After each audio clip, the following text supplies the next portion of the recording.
Lately, I've become more interested in things like hyperbaric medicine and also wound care. And I've become to realize that without wound care, you can't do hyperbaric medicine. One thing that's always been missing is a group that would foster and look at clinical hyperbarics. I've been to a lot of the national conferences for wound care, and this ranks right up with that. Not only did we have the opportunity for the hands-on, we had an excellent didactic session, and I always learned something. I was so impressed because there were so many new topics, interesting topics, nothing stale and repeat type information from one meeting to another. It was just fresh and energetic. I love the meeting, actually. It's just, like you said, there's not really any kind of pathway for physicians to learn stuff like this. I really liked the format with all of the handouts on the flash drives. That was quite impressive, and that gave me everything that I needed. I have enjoyed the conference very well, with lots of information, and I'm very happy now to be a member. The Eric P. Kinwall, MD Award of Excellence in Clinical Hyperbaric Medicine is presented to Dr. Robert Bartlett, but I'm not going to hand you this plaque, Bob. Actually, this is going to be handed to you by Dr. Kinwall.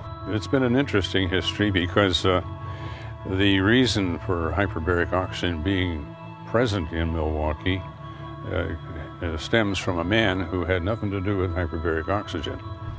There's an enormous amount of information in healthcare today. Regrettably, much of it is not easily accessible.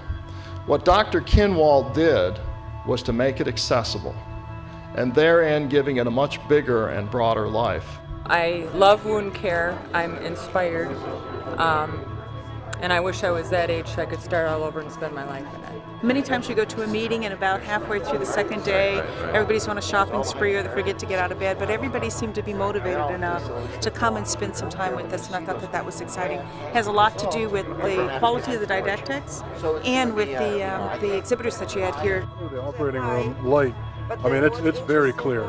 It's extremely shiny and quite dull. Let's say these were stereo strips. You want to box frame it. Okay, that's the wooden product. Like this. That adheres it to the foot.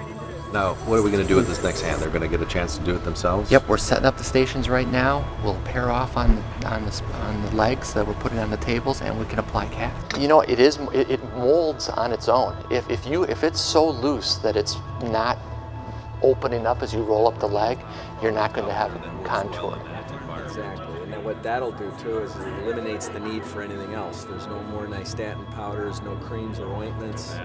This device debrides and controls bioburden? Absolutely. So the ultrasound does what for us to kill the bacteria? You're able to implode your bad cells. The sound waves actually break it apart, that it's not able to replicate the bioburden, and it will stimulate your fibroblasts and macrophages.